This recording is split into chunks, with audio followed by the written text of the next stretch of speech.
Hi friends, welcome back to my channel.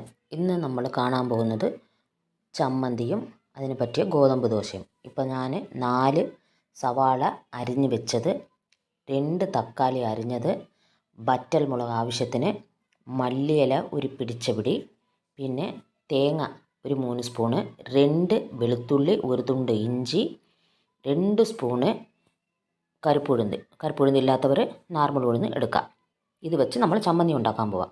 ഇപ്പോൾ ചീനിച്ചട്ടി വെച്ചിട്ട് അടുപ്പത്ത് ഇച്ചിരി എണ്ണ ഒഴിച്ച് അതിൽ സവാള ഇട്ട് വഴട്ടുക. സവാള ഒരുമാതിരി അങ്ങ് വഴണ്ട് വന്ന് കഴിയുമ്പം നമ്മൾ അതിൽ തക്കാളി ചേർത്ത് അതെയും വഴട്ടണം. ആ വഴട്ടുന്ന സമയത്ത് ഒരു 1/4 സ്പൂണ് ഉപ്പും കൂടെ ചേർക്കണം. അപ്പോൾ പെട്ടെന്ന് വഴണ്ട് വരും. അതിന് ആവശ്യത്തിനുള്ള ഉപ്പ് ചേർത്താൽ മതി. അത് വഴട്ടിക്കഴിഞ്ഞതിന് ശേഷം വറ്റൽ മുളക് അതും കൂടെ ഇട്ട് അതിൻ്റെ കൂട്ടത്തിൽ വഴട്ടണം. വറ്റൽ മുളകും ചേർത്ത് വഴട്ടണം. വഴട്ടിയിട്ട് അതിൽ നമ്മൾ എടുത്ത് വെച്ചേക്കുന്ന മല്ലിയിലയും കൂടെ ചേർക്കുക. മല്ലിയിലയും ചേർക്കാം, ഇതിൽ കരിവേപ്പില, പുതിന എന്ത് വേണേലും ചേർക്കാം. ഇപ്പം ഞാൻ മല്ലിയിലയാണ് എടുത്തിട്ടുള്ളത്.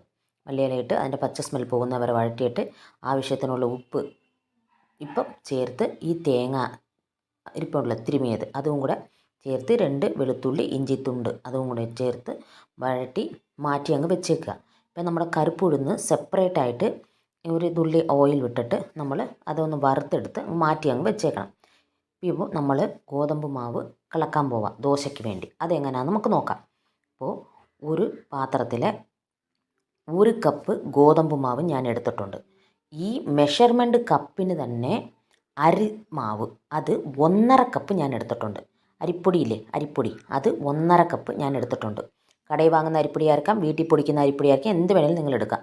1.5 കപ്പ്. 1/4 കപ്പ് റവ അതും ഞാൻ ഇതിൻ്റെ കൂട്ടത്തിൽ ചേർക്കുന്നുണ്ട്. അപ്പോൾ 1/4 സ്പൂണ് മുഴുവനേ ഉള്ള കുരുമുളക്, 1/2 സ്പൂണ് ജീരകം, 1/2 സ്പൂണ് പൊടിച്ച കുരുമുളക് കൂടി ഞാൻ ചേർത്തിട്ടുണ്ട്. നിങ്ങൾക്ക് വേണമെങ്കിൽ ചേർക്കാം, അല്ലെങ്കിൽ അങ്ങനെ അങ്ങ് വിട്ടേക്കാം. പിന്നെ കൊത്തി അരിഞ്ഞിട്ട ഇഞ്ചി, കൊത്തിപ്പൊടിച്ചില്ലേ അതിൻ്റെ ഇഞ്ചി, പിന്നെ 2 പച്ചമുളക് പൊടിയായിട്ട് അരിഞ്ഞത്, പിന്നെ ഒരു പകുതി സവാള പൊടിയായിട്ട് അരിഞ്ഞത്, പിന്നെ മല്ലിയില പൊടിയായിട്ട് അരിഞ്ഞതും ആവശ്യത്തിനുള്ള ഉപ്പും ചേർത്ത് ഏത് കപ്പിലാണ് നമ്മൾ അരിപ്പൊടിയും ഗോതമ്പ് പൊടിയും എടുത്തു ആ കപ്പിൽ തന്നെ ആ അളവ് മെഷർമെൻറ്റ് ചെയ്ത് തന്നെ 4 കപ്പ് വെള്ളം ചേർത്ത് പെതുക്കെ അങ്ങ് കരയ്ക്കണം. ഗോതമ്പ് മാവ് ദോശ ഒഴിക്കുന്ന പരുവത്തിന് നമ്മൾ കരച്ച് വെക്കണം. കരച്ച് വെച്ചിട്ട് ഇത് 2 ടൈപ്പായിട്ടാണ് ഞാൻ പറയാൻ പോകുന്നത്. ഇപ്പോൾ ഇത് ഇച്ചിരി കുറുകിയിരിക്കുന്നത്, മറ്റൊന്ന് നമ്മൾ നല്ല റവ ദോശയുടെ കൂട്ട്. ഇപ്പോൾ അത് മാറ്റി 10 മിനിറ്റ് വെച്ചിട്ട് മിക്സി ജാറിൽ നമ്മൾ തണുക്കാൻ വെച്ച ചമ്മന്തിയുടെ ഇതിട്ട് അരച്ചെടുത്തിട്ട് ഒരു പാനിൽ കടുക് വറുക്കാൻ പോവാം. അപ്പോൾ ഓയിൽ ആവശ്യത്തിന് ഒഴിച്ചിട്ട് കടുകും ഉഴുന്നും കൂടെ ഇട്ട് വറുക്കുക. വറുത്തതിന് ശേഷം കടുക് പൊട്ടി വറുക്കത്തില്ലേ നമ്മൾ, അതുപോലെ ചെയ്തതിന് ശേഷം ഇത് ആ ചമ്മന്തിയോട് കൂടി മിക്സാക്കി അങ്ങ് മാറ്റി അങ്ങ് വെക്കണം. അപ്പോൾ ഒരു ദോശക്കല്ലിൽ നമ്മൾ ദോശമാവ് എടുത്ത് കരച്ച് വെച്ചേക്കുന്ന ദോശമാവ് എടുത്ത് ഇങ്ങനെ ദോശ ഒഴിക്കുക. ഇത് ഇച്ചിരി ചെറിയ നമ്മൾ അരിമാവ് വെച്ച് ദോശ ഒഴിക്കുന്നതിൻ്റെ കൂടി ഇച്ചിരി ഘനത്തിൽ ഒഴിച്ചേക്കുക. ഞാൻ അങ്ങനെയാണ് ഒഴിക്കുന്നത്. അപ്പോൾ അങ്ങനെ ഒഴിച്ച് കഴിയുമ്പോൾ നമ്മൾ 2 സൈഡും എണ്ണ ഒഴിക്കണം. ആദ്യത്തെ സൈഡ് എണ്ണ ഒഴിച്ച് വെന്തതിന് ശേഷം അടുത്ത സൈഡ് തിരിച്ചിട്ട് ഇച്ചിരി കൂടെ എണ്ണ ഒഴിച്ച് വേവിച്ചിട്ട് ഇങ്ങനെ മുറിച്ചങ്ങ് എടുക്കണം. ഇങ്ങനെയും കഴിക്കാം.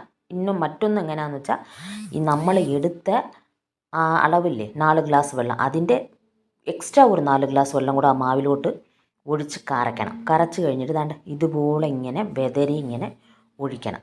ഇങ്ങനെ ഒഴിക്കുമ്പോൾ റവ ദോശയുടെ കൂട്ട് നല്ല മുരിഞ്ഞങ്ങ് വരും. ഇതിന് 2 സൈഡ് എണ്ണ ഒഴിച്ച് മുറിച്ചങ്ങ് എടുത്തു കഴിഞ്ഞാൽ ദോശയുടെ കൂടെ കഴിക്കാൻ അടിപൊളി ചമ്മന്തിയും ദോശയും റെഡി.